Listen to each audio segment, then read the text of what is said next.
Hey y'all, we're gonna do this on my phone because, well, that's the way it's gonna work today. So, it's been brought up several times of why I don't use my knitting machine to do hats instead of trying to do them one-handed, crochet-wise.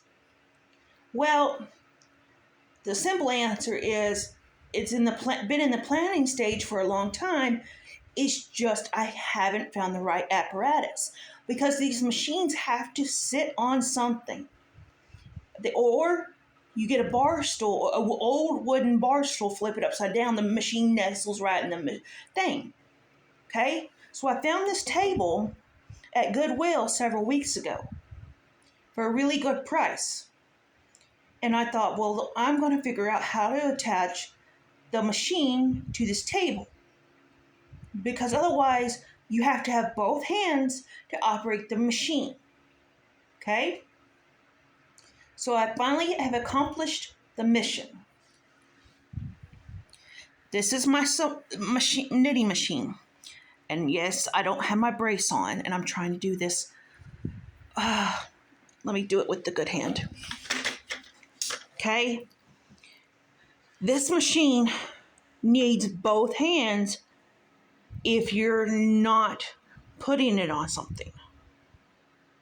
So my next mission was, all right, I have my machine, I have the legs. It does have stickies or suction cups. They're worthless to, most things. So I had to figure out how to secure the machine to the table so that I could free up at least one hand.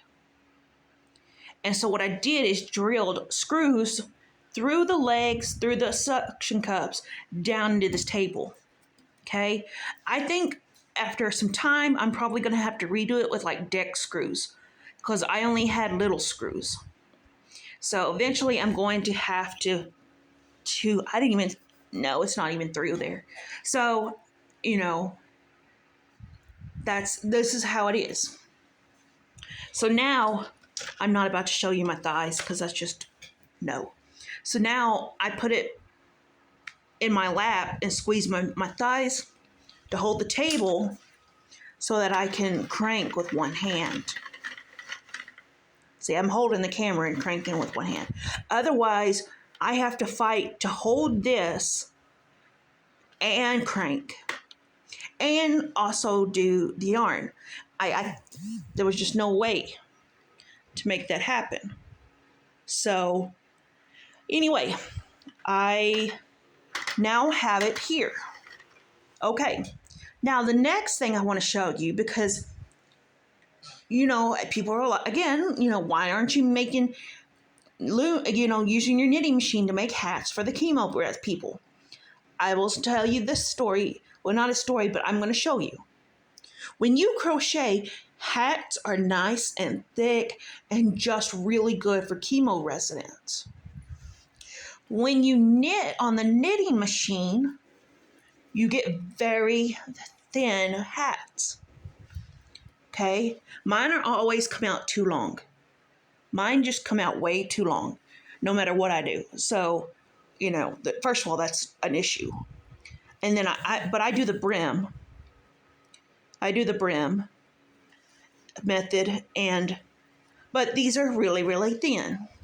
And before you start saying, well, sunshine, you can do bigger yarn, you can do different size of yarns, you can do da-da-da-da-da-da-da. The answer is yes, you could, but I know what works with this machine, and I know how it will take thicker yarn or it won't take yarn like that. So I don't mess up what I know. And I know that thicker yarn will tear this machine up. This machine does not like thicker yarn. Now, other machines out there, your personal machine, it may like thicker yarns.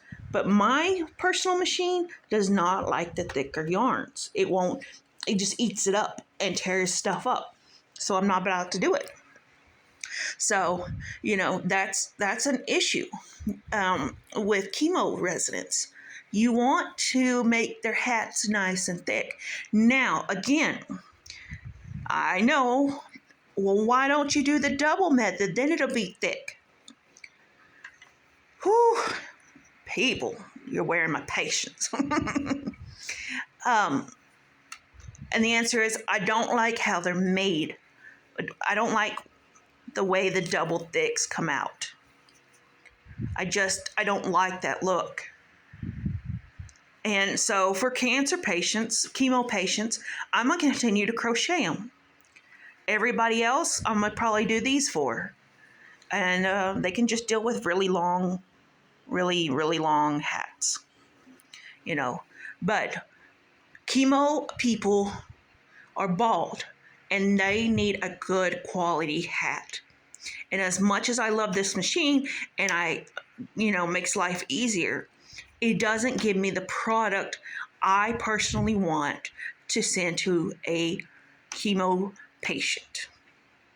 So I hope that answered a lot of questions.